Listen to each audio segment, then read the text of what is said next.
Alrighty. Well, it seems as we're about to go into a deflationary situation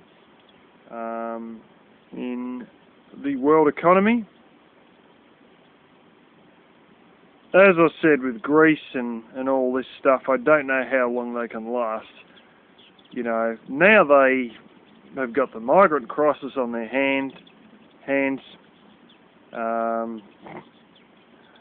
Not surprisingly, you know, the people in Italy are left to live in tents.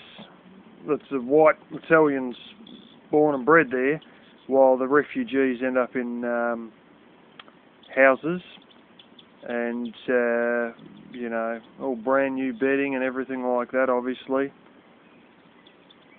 The same thing's been happening in Greece for a long time. The Greek people had left to go and work themselves out with no welfare, and, you know, all the recent migrants tend to have it all laid on for them. But anyway, I really think that the migrant crisis, out of everything else, you know, sometimes you have these things crop up you never see coming, but I think that might just about push the EU over the edge. Realistically, the only people with money in all this have been the Germans and the French, but throw in the migrant crisis on top of that, throw in endless bailouts, throw in Greece, which on its own, in and of itself, would have been enough to break the whole system.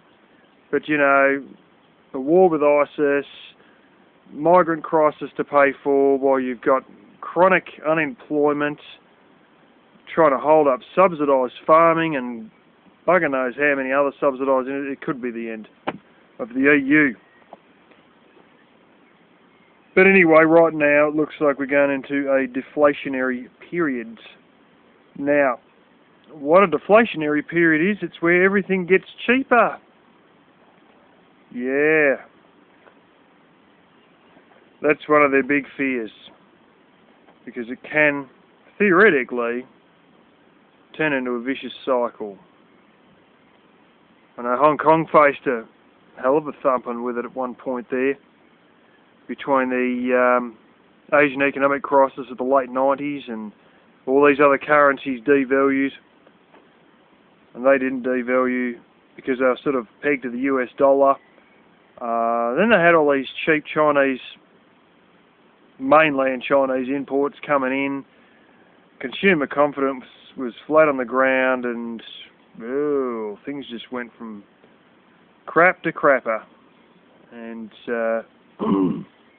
that dragged out to the last quarter of 2004, after having been around since 97, 98, something like that. But anyway, their answer to everything always seems to bail everything out. They're scared of inflation, but at the same time the answer to everything is quantitative easing, which is an increase in the supply of money, which obviously inflates the amount of currency out there, and you've got inflation. It's both their biggest fear and their solution to everything, inflation. But more scarier than the two of those is deflation, which is what we're about to hit. I remember this happening in the GFC. It's sort of like this. A credit crunch finally hits. You've got people who have to make their mortgage payments and their loans, and so they sell things on the cheap. And before you know it, there's a lot of people who are so fearful they won't be able to cover the mortgage that they're, you know, and they might lose their job and the economy's looking bad, that they hold on to what money they've got, and then it makes the situation more desperate because it's harder to sell stuff, so they drop prices again, and then they make even less money selling stuff, because the demand's gone down because everybody else is more worried about making sure they got enough cash left for the next mortgage payment, and everybody's tightening up, and it just sort of can apparently turn into a vicious cycle, and in a couple of cases has. But it's often coupled with a few other bits and pieces. I think one of the big kickers is when these sort of things happen, and some countries rush to deflate, as China has, to keep being competitive. It destroys the value of the savings of the wealthy Chinese who have been on a big run trying to get money out via Hong Kong into other currencies, usually US dollars, in order to save a bit of their buying power when their government devalues their currency. But things go down price-wise, obviously, with Chinese stuff, because the whole idea of devaluing their currency was to bring up the amount of stuff they're selling and remain competitive against India and Vietnam and Thailand. And at the end of the day, it's one of these times where you see things go cheaper and cheaper, and if you need another vehicle, it is a good time to go looking. I remember this time that we had a little bit of a sort of a deflation thing happening during the GFC. I'm not joking, I didn't really care where I bought stuff from, but there was about 4 months where there wasn't a single thing other than groceries that I didn't buy on special except one time. One time in 4 months I ended up buying something that wasn't on special. Every other time it was at least 25% off the normal price. I remember this street that I go down to go to the hardware store. The first half of that street, I'm shitting you not, every second house had a car out the front for sale. It was usually the wife's car that she'd do a bit of shopping with, or go to yoga with, or pick the kids up from school with, and none of these things had many miles on them. They all realised that they still had 20-25 grand owing on these things, and the husband had lost all his overtime due to the recession, and the part-time job they had finished. They might have worked 2 days a week, 3 days a week. They'd lost that, and their husband had gone from getting big overtime to being back to 38 hours a week, and they just thought, well, we can do without this other car because money is now a hell of a lot tighter, and the kids can walk to school and the wife can just go shopping when the husband comes back from his work with the car. And I'm not joking, every second house in the first half of the street had a car for sale, and the things were literally listed at 2/3 the price of what they would have been 6 months ago, and I probably would have been able to get one for half the price of what it was 6 months ago. I could have beat them down another 20% and it wouldn't have been a big deal. I would have got it. It's a great time to buy stuff if you've got money left in your pocket. But after this carries on for apparently anything from 18 months to maybe a bit longer, then we're going to see the big kicker start. The response, as usual, will be quantitative easing, and then that is likely to turn into hyperinflation. And they've already got a name for all this: the Greater Depression. I don't really listen to all the kooks and the whack jobs. I listen to these guys that predicted the GFC was going to happen and the reasons it was going to happen, and then they turned out to be rot. The ones that are coming out with these shrill voices, you know, they're usually full of shit. I remember last year in about September or October, the cat can't make out the Mystic fan. There's this old guy. I don't know if it's Greg Hunter or something. I forget what the name of this dude is. He's old. He's more than 75. And he's not the old John what's his name who's always on about the gold and silver's worthless, just go for gold. He's this other old dude. It's probably not even Greg Hunter, but he was saying September, October, oh, there's going to be a crash and Christmas sales are going to be hopeless because we're going to be broke before Christmas. There's going to be no money on the street by Christmas. And it was like September or October.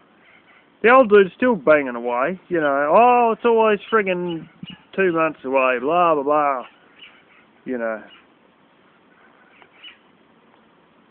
I don't listen to all that crap, really. I listen to the people who pre-predicted stuff, have been right before, can show exact charts and give exact figures and show how it's all sliced and diced to make it look better than it is by the government statistics people, Federal Reserve statistics people, and stuff like that. And the best way that this guy puts it is generally it won't be the same as the previous crash, but it'll rhyme the same. It'll be along much the same sort of lines and work much the same, you know. And you know, I don't really know if Bitcoin will save us. I really doubt it. It's a nice concept. It is backed by a couple of blips and blops on a computer, but you got to convince everybody to be able to buy and sell with it, and well, a lot of people in this country like money they can hold, and you know, oh, it uses the internet. Yeah, well, shit. All I got to do is look at what happened with me yesterday with the damn internet. God blimey. One modem overheats, and then the other one ran out of credit, and then I had the first modem in the fridge, which is one of these things I do because it's terrible at overheating. So I turned it on, and then the bloody battery goes flat within about 3 minutes. So I had to run around and try and charge that up. What a circus, you know. Spent more time trying to get the internet reliably connected than I actually got to watch videos. It's not a joke. And if that's what Bitcoin runs out of, well, that's great for those of you who got good internet. But not for the rest of us. And not for the old people who wouldn't have a clue about the system and probably wouldn't trust it. Russia strongly believes that we're going to be back on the gold standard. And I'm hoping they're bloody right about this silver thing, and I think they will be, you know. Ultimately, in a nutshell, everybody's so obsessed with the money aspect, and the money aspect's down the shithole. But the trouble is, a lot of people don't really see it deeply for what it is, and I'll tell you what it is. It's not a money problem. It may be a money problem with all these tweaks and twists and when everybody focuses on just the money side of it. But that's not what it's really, truly about. It's a productivity problem. And when you stop thinking along the lines of money, money, money, money, money, and realise that it's really a breakdown in productivity, that's, you hit the nail on the head. You know, you've got it then. You've got to buy the balls then. Because you sort of look at it all. There's an increasing number of lame ducks, you know, like some of these people, you know, it's legitimate if you lost your job to China or, you know, competitors or something like that. But the reality of the situation is that United States has got 35% of people on welfare, apparently.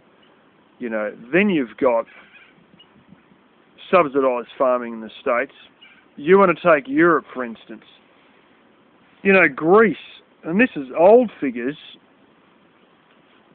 they had something like 41% of men in their 20s unemployed, you know, and a 29% overall sort of a unemployment thing. They had sevenfold the amount of government employees of any other European Union nation. Then you've got subsidised industries, subsidised farming, stuff like that. Then you've got all these special people who have got it worked out how the taxpayer owes them a living because, you know, they're doing something good for society. You know, they can be artists, they can be women like Melissa Click, who, you know, professor and at a university. Everybody needs universities, yeah, but do they really need to work out the social implications of 50 Shades of Grey? Is that, like, intrinsic to society?